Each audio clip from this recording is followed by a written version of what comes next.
not a good way to start a video. It's 11. Wasn't even in the house in the morning. Went to my uncle's because of the whole, Dunkin' Egg on Friday because of the Super Bowl. You can definitely tell I care about the Super Bowl. Love the Super Bowl, mate. I got some of the books in the mail. I don't know if I got all of them, and I can't quite be bothered to go and check. I know some of them were. Oh, I haven't, because I haven't got that book of Newcastle from the. But this is the one I'm most interested in. Wall by Ellen Fethian.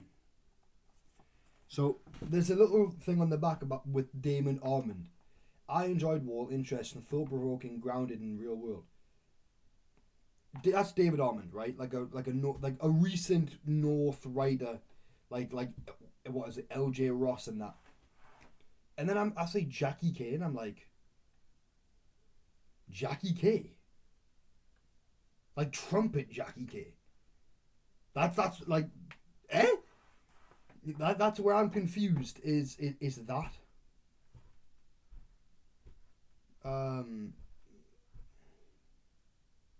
Damn.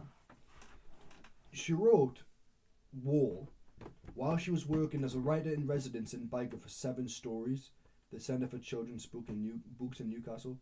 With Juliana Darlin, she founded the Poetry Virgins and Diamond Twig Press. She currently teaches writing for children in the Centre of the Lifelong Learning in Newcastle. That's definitely shut down by now. Definitely shut down. Although her poetry has been widely published and performed and broadcast, Wall is her first full-length book. So obviously Wall, Bangor Wall, right? I lived right at the fucking end of Bangor Wall, growing up, until 2011 or 12 or something.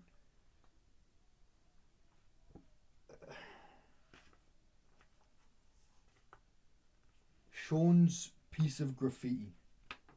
Let's read this one out and just have a little chat about it. I did this sweet piece. Side of Dallas Carpet Warehouse. 10 foot by 4. Massive. It was bad. I actually can't even pronounce this. Don't even know what it means. You normally write in dialect. Aki. It might be Aki. Aki. In black wild style. With a blood red infill. And a green fade. It was up for days. You couldn't miss it. Man. Could see it for miles from Bangor Bridge Metro. The top of Tom Collins. Alawa. My tag. Aki. King of Bangor. Bad. That's me. That's nice. Because it has Tom Collins. From the top of Tom Collins. Fuck me. This might be. This is the reason, right? Which sort of gets me. By the way, Ellen, darling, if you ever see this video, if I ever get a chance to meet you, I'll be a happy man. I know you probably look a bit old by now, but I'd love to meet her. Just that off the bat. A poem, by the way, which includes Bangor Bridge Metro. Tom Collins. That's good. That's what gets me. Tom Collins is what gets me. But it's really well put. What did it say? Either it's as a story or a novel in verse, and the idea. This may genuinely be like genius. I don't want to be mad at it and jealous at it because I look at it and I'm like,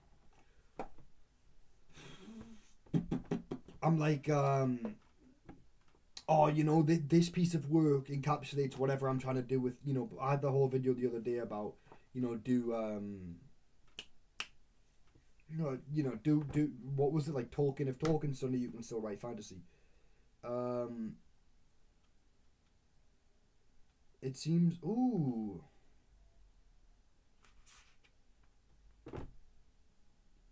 The Giacina family. This is nice. Because I think this is the stuff that okay. No, this actually looks like unbelievably accurate. And I think that this might be a genius far above the level that I could ever ascend to. And it's specifically about biker, and it feels like maybe that's, and it's at the right time. It's really at the area that I'm, and essentially what I'm trying to say before I interrupted myself and went on a tangent. This might be the only work that probably is it, you know, because there's another one there, a Newcastle Lass, but even that, you know, when it comes to like lit reviews and really like, you know, fine tuning the bloody thing, this is the only book that I know of which is in biker at the time I'm trying to write, and it's a story in verse, which is fucking genius, in my opinion. Set on Biker Wall Estate in Newcastle, Wall is a novel for teenagers in verse. As Kylie and her family struggle to hold their lives together, they tell their stories in their own words, painful testimonies in the language of text, graffiti, rap, rhyme, and a handwritten note on a table, a message left on an answer phone. Wall is about the erosion of a working class community. It asks important questions about class, generation, love, and endurance, and it asserts the precarious survival of love, loyalty, and hope. Wall is about walls we build inside ourselves and between ourselves, the walls which protect and the walls which divide. Will Kylie keep a baby, and will it grow up to be just another brick in the wall? I mean, respect, complete respect. Mind you, the press that did this, Smokestack, I don't want to get shit for this. You could have had a picture of Biker Wall in there, you know, it would have been. And somebody's going to say, actually, if you look, that is. What? Not a clue where this is. It says Biker on the graffiti. It says Kylie in that. It just seems a little bit artistic, you know, not just with like a picture. A picture would have been nice. Kylie carrying Nana shopping, like these all just seem like really good, like just a really good book, genuinely. And obviously, this is not me like just promoting this. This is me more or less saying this is the only work right now that I can say is in the realm of what I'm trying to do. And obviously, when you look to fantasy, you know, you don't look at Tolkien and say, well, you know, he's really close to me. You're gonna read other fantasies and really narrow yourself down until you get to maybe the one or two books which are sort of like yours, where you're like, oof, should I even do this? This is mine. This is my, oh, should I even do this one? But obviously, it's following Kylie and her family. It's a story at the end of the day, and there's other families in Newcastle, by God, obviously, that deserve a little bit of, you know, I'd love to write Sharon in a family. Fat Sharon from back in the day. Mind you, loveliest lady ever. Was on Diet Cola before anyone in the entire world, by the way. Sharon was on Diet Coke before anybody in the world was locked in on the whole 0 calorie genius mindset. Brand, I mean, I'm not going to put them all on blast, but these kids, that was a stable of growing up, really. They were, you know, next door, really. They didn't even move far when they moved. They moved like just on from Gordon Square to Gordon Road. It was really close. And all these other books here, I bought these, they came in. I've got some others up there, so it's a couple of piles. I'm looking at Magnetic North, new work from Northeast Writers, Platform, Sand, Under the Bridge, they're the ones I kind of want to read. Chuggy Bane I pulled out because just, like frame of reference. And then I got a couple of historical stuff. Quite a bit of historical stuff. I really want to do Where the World Ends. And then I read The Avenue, The Backstreet Boyhood by Samuel W. Herbert. I definitely understand, like, your idea of research, right? Research. Because the war probably sounds the most like biker, but that, and that might all be a little bit too, like, it's in Newcastle, but the themes, the genre, all of that might just be, but this is the realm, right? This, what you do with all books, right? Like, I've been trying to think about doing some new nature writing projects recently, and I've been looking at some other books.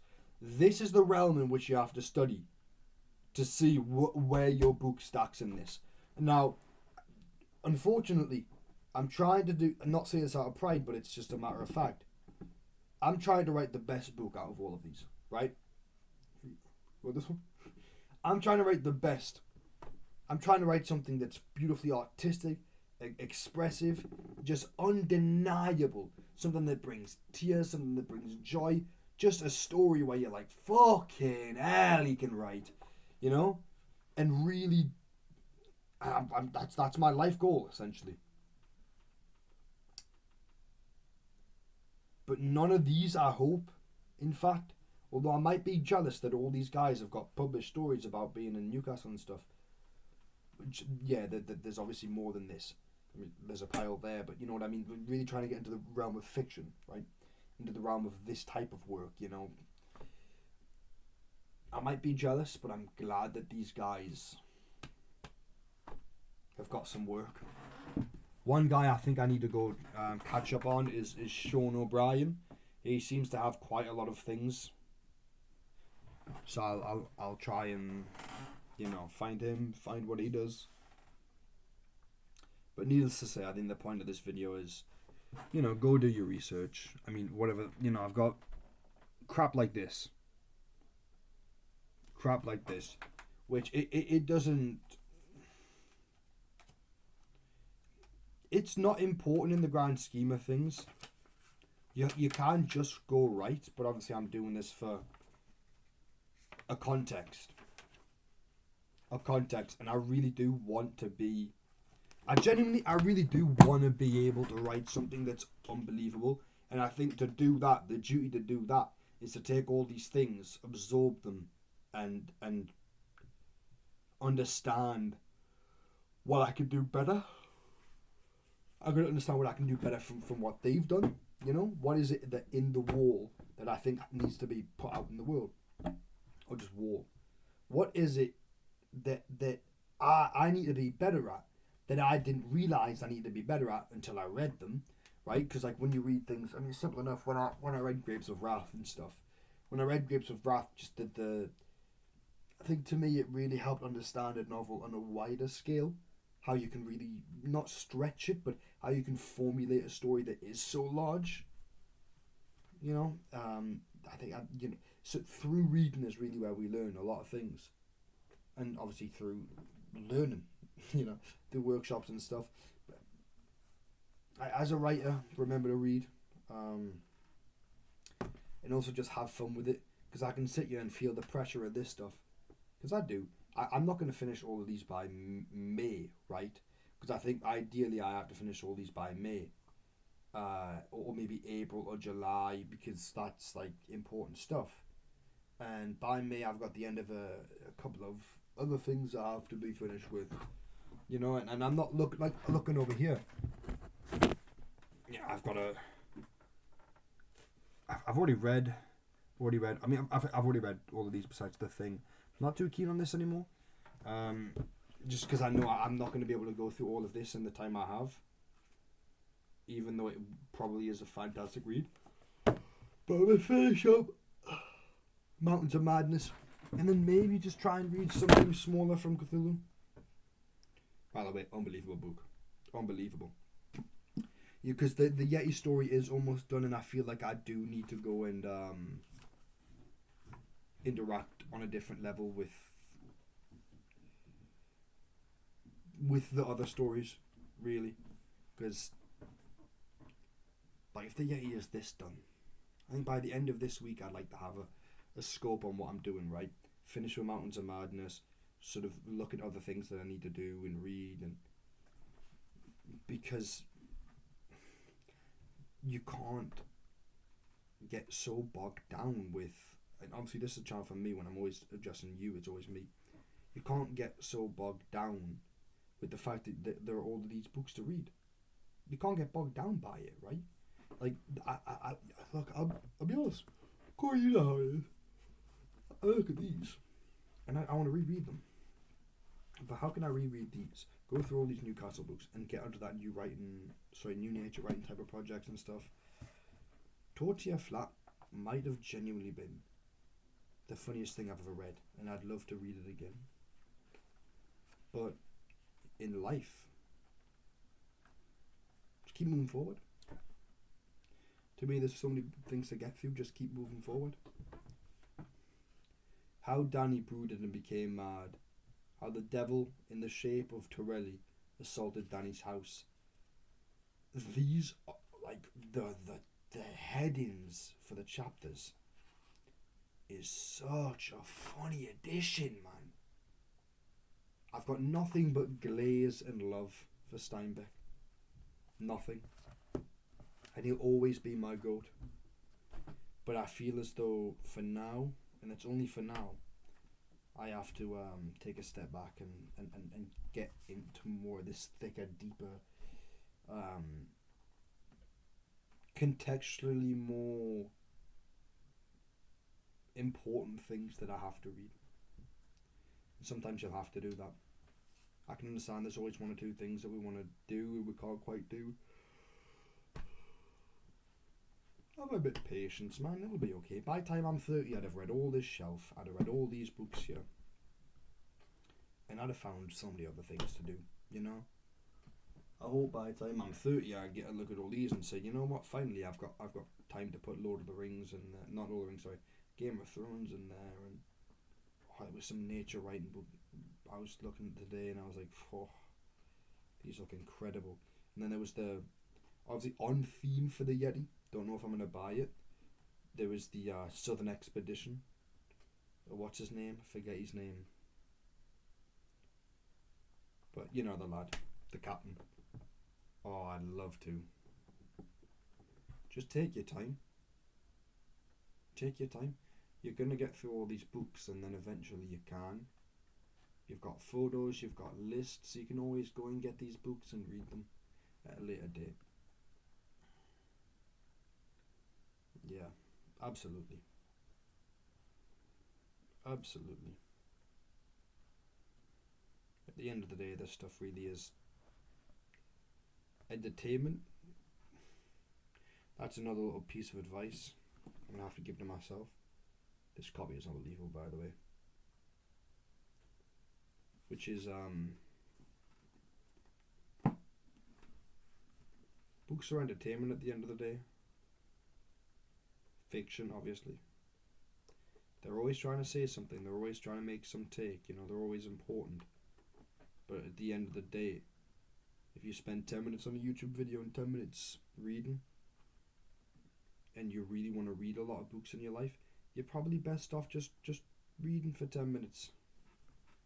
That's it.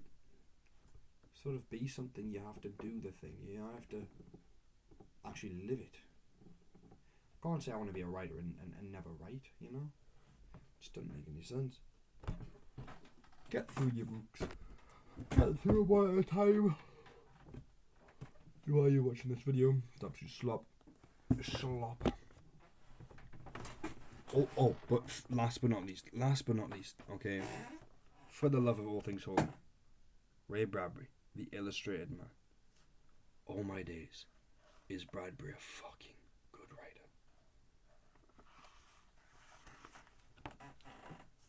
Look right there. When the light chills out, read The Long Rain. It's so fun.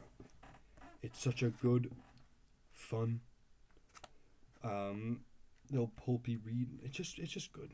It's just good. Light days is it fun? It just, to me, it shows the quintessential. It's a quality story, you know. Like reading that, I sort of understand the big boom of the whole sci-fi, and take your time, read. Don't go crazy because you're not going to be able to read everything now all at once, but you can read everything if you just put YouTube down, you know. Yeah.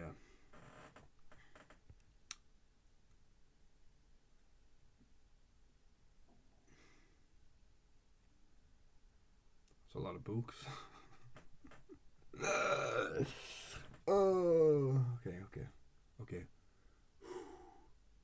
These are not books I have to read right now. It's a lifetime adventure. It's a lifetime adventure. Relax. Can't wait. I'm gonna start this. I think I'm gonna start this immediately. Yeah. After I finish Mountains of Madness, am I gonna go read Mountains of Madness right now? Hell no. I'm gonna go on TikTok and YouTube Shorts and rot until I wake up tomorrow, and I gotta go to a family's chrismation. Have a break too. Always have a break. Not the way I've done it today, I'm not even satisfied with what I ate and satisfied with how I chilled. But it is what it is. Whew. I don't know what else to say really. I'm boring myself. But what's this? Oh yeah, last but not least, read and write nature. For the love of God. For the love of God, seriously. Read Robert Macfarlane's The Wildlands. You can get onto Journey on Foot and like the mountains and the Holloway stuff later on. But read The Wildlands. Read The Grassland, Elizabeth Jane Burnett. And what else?